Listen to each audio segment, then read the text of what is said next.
ఇప్పుడు ఎన్టీ రామారావు గారి విగ్రహంతో పాటు సర్ ఆర్థర్ కాటన్ గారి విగ్రహం కూడా ఆఫీస్లో ఉంటుంది. ఇప్పుడే ఆయనకి నివాళి జయంతి సందర్భంగా నివాళి అర్పించడం జరిగింది. అంటే బ్రిటిష్ వారిని మనం తరిమి కొట్టినప్పటికీ మన స్వాతంత్రం కోసం మంచి చేసిన వ్యక్తుల్ని మనం గుర్తుంచుకోవాలి అనే ఒక మంచి సాంప్రదాయం మన తెలుగు ప్రజలది, ముఖ్యంగా మా గోదావరి జిల్లా ప్రజలది. ఆయన కృష్ణా డెల్టా కూడా, మరి ప్రకాశం బ్యారేజ్ కూడా మనం పేరు మార్చుకున్నాం, ఆయన హయాంలో ప్రారంభమైందే.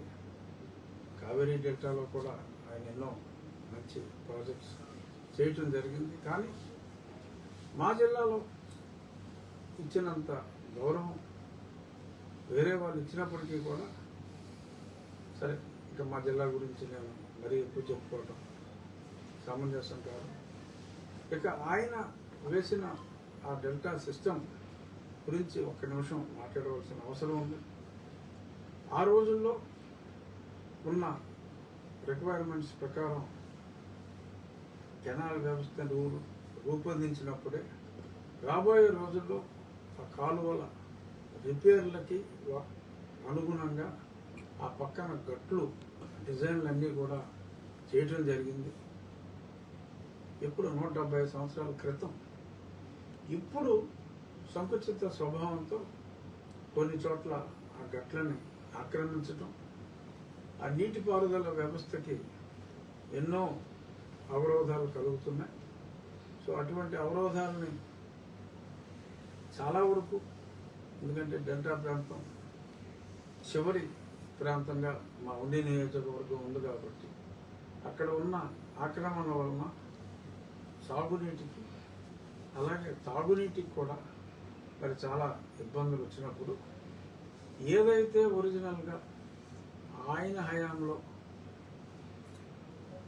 ఆ రోజుల్లో ఉన్న ఆర్ఎస్ఆర్లు వీటి ప్రకారం కాలువల వెడల్పు ఎంత ఉందో, ఆ డ్రైనేజ్ వ్యవస్థ, ఆ డ్రైన్ల వెడల్పు ఎంత ఉందో, ఆక్రమణకి గురైన వాటిని ఆక్రమణ నుంచి తొలగించి నీటి వ్యవస్థని ఒక దారిలో పెట్టే ప్రయత్నంలో ఓకే కొంతమంది సిపిఎం వారి దగ్గర నుంచి ఎన్ని ఇబ్బందులు వచ్చినప్పటికీ ప్రజలు పూర్తిగా ఈ మంచి సంస్కరణలు కనుక ఏదైతే సర్ ఆర్థర్ కాటన్ గారు ఆ రోజుల్లో ప్లాన్ చేశారో దానికి అనుగుణంగానే మేము చేస్తున్నామని ఈ సందర్భంగా ఆయన జయంతి సందర్భంగా గుర్తు చేసుకుంటున్నాను.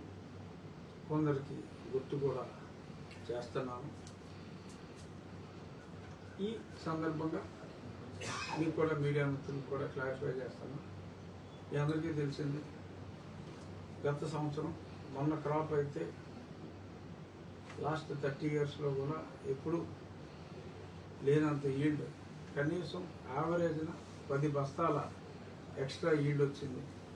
ఎందుకంటే కుచించుకుపోతున్న కెనాల్స్ని కానీ డ్రైన్లు కానీ ఆల్మోస్ట్ ఒక దారిలో మనం పెట్టినందువల్ల తగినంత సాగునీరు, నీరు నిల్వ లేకుండా పర్ఫెక్ట్గా డ్రైనేజ్ వ్యవస్థ ఉన్నందువల్ల ఈల్డ్స్ అనేది చాలా బాగా పెరిగినాయి.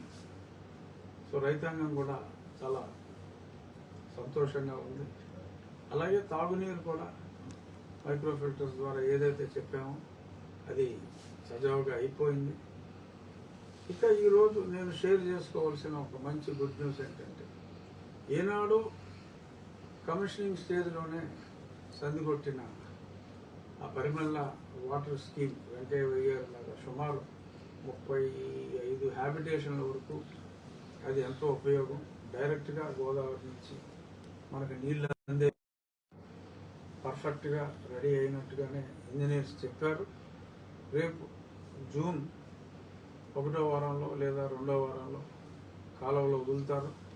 వదిలిన వెంటనే ట్రయల్ నిర్వహించి ఆల్మోస్ట్ 50% మన నియోజకవర్గంలో డైరెక్ట్గా నీటి వ్యవస్థని, మంచినీటి వ్యవస్థని సరిచేసాం. ఇంకా స్వచ్ఛమైన నీరు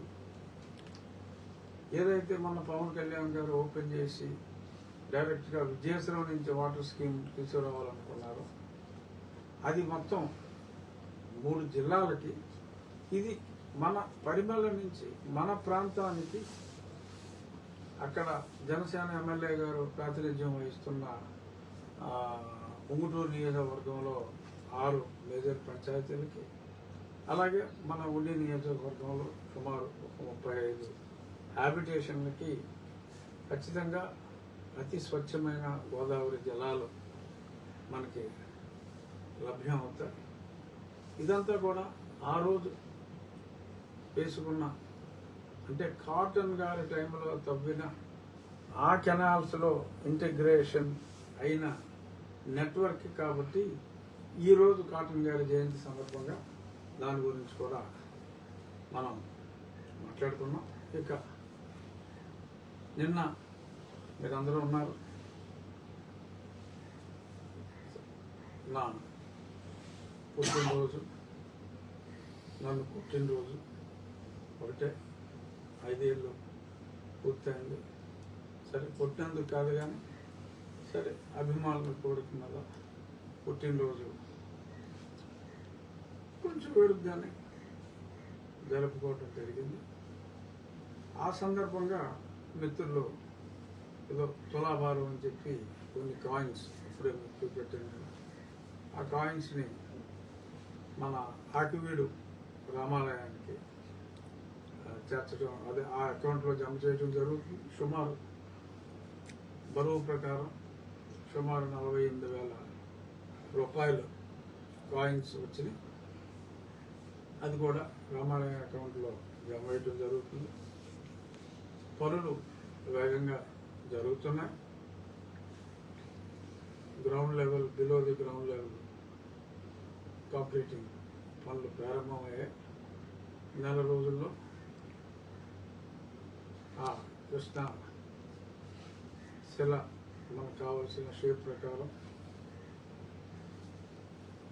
వివిధ అంతస్తుల వారీగా, అంటే భూమి లెవెల్లో ఒకటి, స్వప్రాకారానికి ఒకటి, అలా దానికి అనుగుణంగా తయారీ జరుగుతుంది. అనుకున్న సమయానికి 6 నుంచి 7 నెలల మధ్యన ఖచ్చితంగా ఆ దేవాలయ నిర్మాణం పూర్తవుతుందని చెప్పి ఈ సందర్భంగా రామ భక్తులు అందరికీ, హిందూ మతాన్ని గౌరవించే వారందరికీ కూడా ఈ సందర్భంగా నేను తెలియజేస్తూ ఒక విషయాన్ని ఈ సందర్భంగా ప్రస్ఫుటంగా చర్చించవలసిన ఆవశ్యకత ఈరోజు ఉదయం వచ్చింది. లేదంటే సింపుల్గా ఆయనకు నివాళులు అర్పించి ముగించాలనుకుంటున్న ఈ మీడియా సమావేశం కొంచెం ఎక్స్టెండ్ అవుతుంది. ఎందుకు అంటే తను కారే నవీన్ బాబు, ఇతను విస్సన్నపేట, అంటే తిరువూరు నియోజకవర్గంలోని విస్సన్నపేట మండలంలో అతను converted Christian from perhaps SC community. అతను రాసింది ఏంటంటే, చూపిస్తాను కూడా, ఆఫ్టర్ ఆల్ ఒక్క ఎమ్మెల్యేకి, అది కూడా ప్రభుత్వం సపోర్ట్ లేని ఎమ్మెల్యేకి రాష్ట్రంలోని క్రైస్తవులంతా భయపడుతున్నారా? ఇలాగ సీరియస్ మార్క్ బొమ్మ. ఇది సిగ్గుపడాల్సిన విషయం.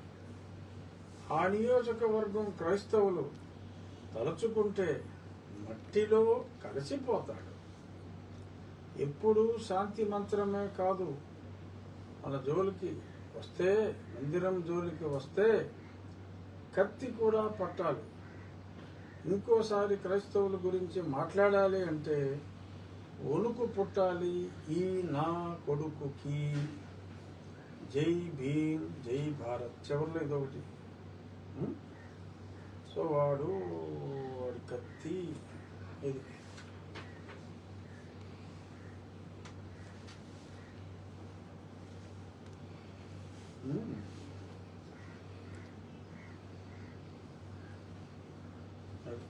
అన్నవరం సినిమాలో పవన్ కళ్యాణ్ గారిలాగా కట్టుపట్టుకున్నాడు. సో ఇతను ఏదో ముసుగు గతంలో ఇతను కూడా యువజన శ్రామిక రైతు కాంగ్రెస్ పార్టీ, ప్రస్తుతం తెలుగుదేశం ముసుగులో తిరుగుతున్నట్టుగా నా ఇనీషియల్ ప్రిలిమినరీగా చూసిన వెంటనే నేను తెలుసుకున్నా. సరే, మనమేమి ఇలాగా కత్తులు పట్టుకోలేం, అవసరం లేదు. కంప్లైంట్ ఇచ్చా, ఖచ్చితంగా మరి ఇలాగా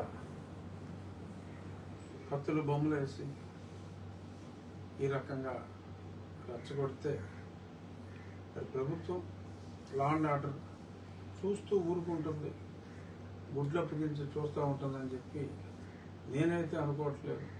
ఖచ్చితంగా చర్యలు ఉండాలి. మరి ఇటువంటివి చూసినప్పుడు అనిపిస్తూ ఉంటుంది, మరి కేవలం రికార్డులో 2% అంటే చెప్పుకోవడానికే సిగ్గుపడుతున్నారు ఆరు భయపడుతున్నారు. రికార్డులో 2%, రియాలిటీలో 20%.